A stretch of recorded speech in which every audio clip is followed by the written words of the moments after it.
হ'ল তোমালোকৰ বিজ্ঞানৰ যিটো প্ৰথম চেপ্টাৰ শস্য উৎপাদনৰ ব্যৱস্থাপনা ইয়াৰ আমি আটাইখিনি কুৱেশ্যন আনচাৰ কৰিব চেষ্টা কৰিম। আমি লাইভ ক্লাছৰ জৰিয়তে কনচেপ্ট ৱাইজ সকলোখিনি বুজাই দিছোঁ, তোমালোকে বুজি পাইছা। যিসকল ছাত্ৰটি অৱগত নহয় তোমালোকক ক'ব বিচাৰোঁ বা এটা ভাল খবৰ দিব বিচাৰোঁ যে আমি অনলাইন ক্লাছ এটা কৰি আছোঁ। এইবছৰ নহয়, আমি প্ৰতি বছৰৰ দৰে এইবাৰো কৰিছোঁ, য'ত আমি মাহিলী মাত্ৰ 99 টকাতে মেথছ, ছায়েন্স, ছ'চিয়েল ছায়েন্স আৰু ইংলিছ গ্ৰামাৰ পঢ়াই দিওঁ।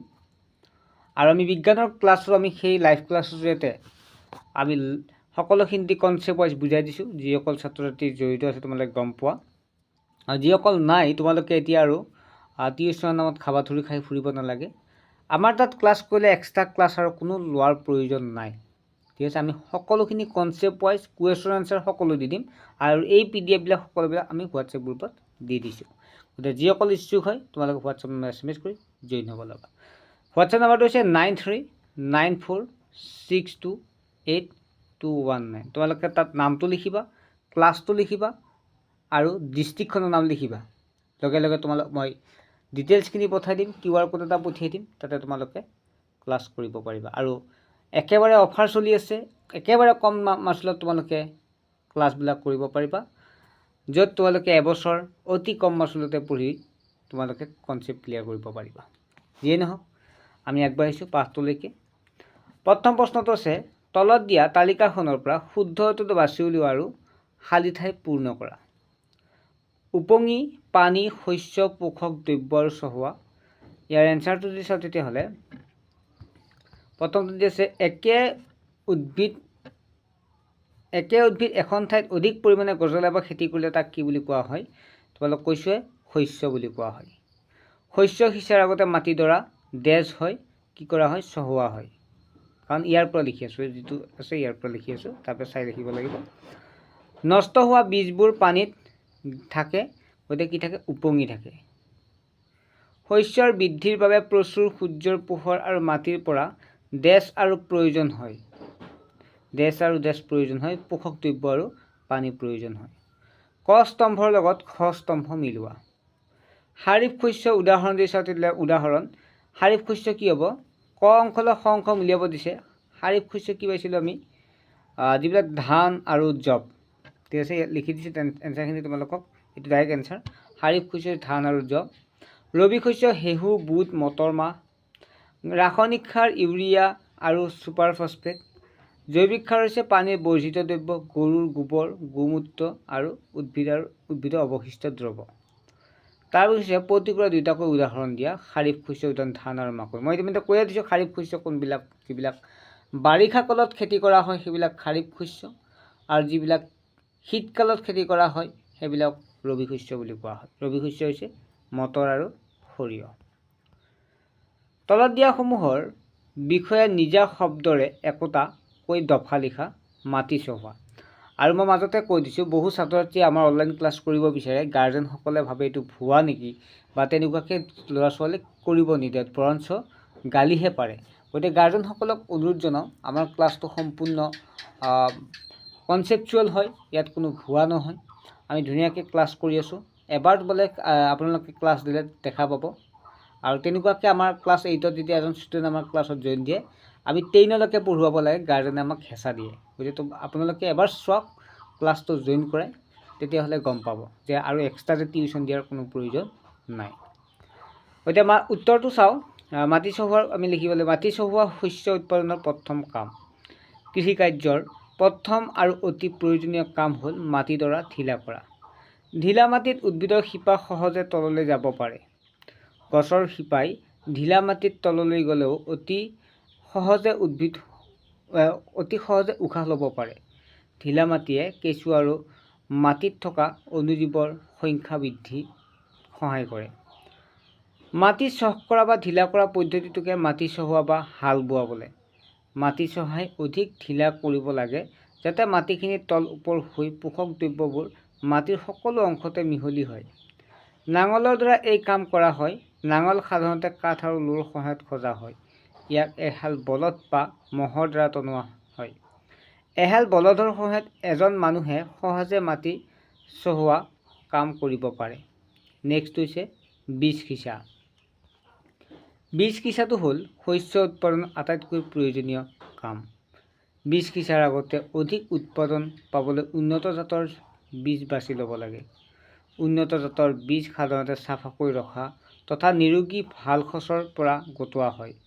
বীজবোৰ এক নিৰ্দিষ্ট দূৰত্ব আৰু গভীৰতাত ৰোপণ কৰিব লাগে। চুপি আকৃতিৰ পাইপ সংলগ্ন পৰম্পৰাগত সঁজুলি ব্যৱহাৰ কৰি বীজ সিঁচিব পাৰি। আজিকালি ট্ৰেক্টৰৰ সহায়ত বীজ সিঁচা যন্ত্ৰ দ্বাৰা বীজ সিঁচিব পাৰি। তাৰপিছত নেক্সটটো আছে বনবাত নিৰুৱা। খেতিত গজা অলাগতিয়াল উদ্ভিদসমূহক অপতৃণ বোলে। এই অপতৃণবোৰ আঁতৰোৱাকে বনবাত নিৰুৱা বোলে। ভাল উৎপাদন পাবলৈ হ'লে উন্নত মানৰ নিৰোগী আৰু অধিক উৎপাদনক্ষম বীজ নিৰ্বাচন কৰাটো জৰুৰী। পৰম্পৰাগতভাৱে হাতেৰে বীজ সিঁচা হয়। আজিকালি ট্ৰেক্টৰৰ সহায়ত বীজ সিঁচা যন্ত্ৰৰ ব্যৱহাৰে খেতিয়কৰ সহায় আৰু শাৰীৰিক শ্ৰম কম কৰাত সহায় কৰে। তাৰপিছত হৈছে মৰণা মৰা।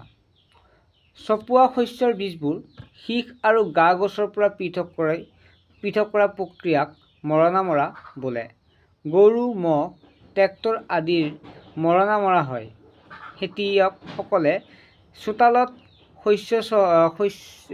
চপোৱা শস্য গৰুৰ দ্বাৰা বীজবোৰ পৃথক কৰি লয়। আজিকালি বাঁহ দিয়া যন্ত্ৰৰ সহায়ত শীষ পতনৰ পৰা বীজ পৃথক কৰিব পাৰি। কম্বাইন মেচিনৰ দ্বাৰা শস্য চপোৱা আৰু মৰণা মৰা কামটো দুয়োটা কাম কৰা হয়। নেক্সট 5 নম্বৰ, জৈৱিক সাৰৰ লগত ৰাসায়নিক সাৰৰ প্ৰভেদ কি বৰ্ণনা কৰা। জৈৱিক সাৰৰ লগত ৰাসায়নিক সাৰৰ প্ৰভেদবোৰ হ'ল: ৰাসায়নিক সাৰ এবিধ অজৈৱিক লৱণ। জৈৱিক সাৰ এবিধ প্ৰাকৃতিক দ্ৰব্য। গৰু, ম'হ, ছাগলীৰ গোবৰ, মানৱ বৰ্জিত দ্ৰব্য আৰু উদ্ভিদৰ অৱশিষ্ট দ্ৰব্যৰ পচন ঘটি জৈৱিক সাৰ প্ৰস্তুত কৰা হয়। ৰাসায়নিক সাৰ কাৰখানাত প্ৰস্তুত কৰা হয়। জৈৱিক সাৰ পথাৰতে প্ৰস্তুত কৰিব পাৰি।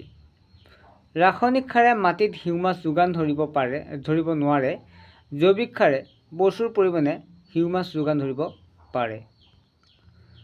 ৰাসায়নিক সাৰে উদ্ভিদৰ পোষক দ্ৰব্য, এইটো দ্ৰব্যটো এনেকুৱা হ'ব দেই, লিখোঁতে হেৰি হৈছে অলপ, দ্ৰব্য নাইট্ৰজেন, ফছফৰাছ আৰু পটাছিয়াম প্ৰচুৰ পৰিমাণে যোগান ধৰিব পাৰে। জৈৱিক সাৰত উদ্ভিদৰ প্ৰয়োজনীয় পোষক দ্ৰব্য তুলনামূলকভাৱে কম থাকে। 6 নম্বৰ প্ৰশ্নটো আছে জলসিঞ্চন কি?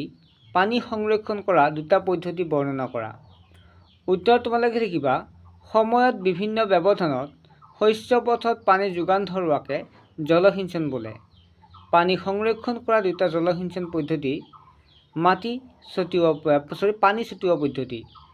পানীৰ পৰিমাণ কম থকা অসমান ভূমিত এই ব্যৱস্থাৰে অতি উপযোগী। পানী অহা মূল নলীডালত এটা নিৰ্দিষ্ট দূৰত্বৰ ব্যৱধানত আগমূৰটো ঘূৰ্ণনশীল বিন্ধা থকা নলী লম্বভাৱে লগোৱা হয়। পাম্পৰ চাপযুক্ত পানী যেতিয়া মূল নলীয়েদি প্ৰবাহিত হয় তেতিয়া ঘূৰ্ণনশীল বিন্ধাৰে পানী জোৰেৰে ওলাই যায়। বৰষুণৰ পানীৰ দৰেই শস্যৰ ওপৰত পানী ছিটিকনি পৰে। পানী ছটিওৱা পদ্ধতি বালিয়া মাটিৰ বাবে অতি উপযোগী। খটো হৈছে পানী নিগৰোৱা ব্যৱস্থা।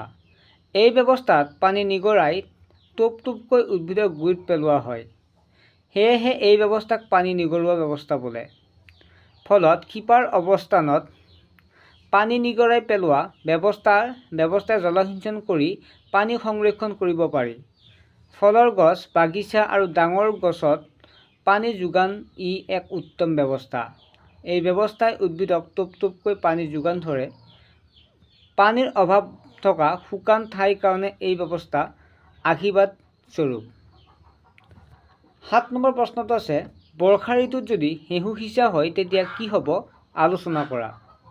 উত্তৰটো তোমালোকে এনেকৈ লিখিবা ঘেঁহু এবিধ ৰবি শস্য। ঘেঁহুৰ বাবে প্ৰয়োজনীয় সময় হৈছে শীতকাল। বৰ্ষা ঋতুত এই শস্য কৰিলে উপযুক্ত বৃদ্ধি লাভ নহ'ব কাৰণ শীতকালৰ তুলনাত বৰ্ষা তথা গ্ৰীষ্মকালৰ উষ্ণতা, আৰ্দ্ৰতা, বৰষুণ আৰু মাটিৰ পোষক দ্ৰব্যৰ তাৰতম্য অধিক। সেয়েহে বৰ্ষা ঋতুত ঘেঁহু সিঁচাটো উচিত নহয়। 8 নম্বৰ প্ৰশ্নটো আছিল একে লেঠাৰিৰে শস্য উৎপাদন কৰিলে মাটিডৰাত কেনেকৈ প্ৰভাৱ পৰে বৰ্ণনা কৰা। উদ্ভিদৰ বৃদ্ধিৰ বাবে বিভিন্ন পোষক দ্ৰব্যৰ প্ৰয়োজন হয় আৰু সেইবোৰ উদ্ভিদে মাটিৰ পৰা আহৰণ কৰে। লেঠাৰি নিচিগাকৈ একেদৰে মাটিতে খেতি কৰিলে মাটিৰ দ্বাৰা পোষক দ্ৰব্য কমি যায়।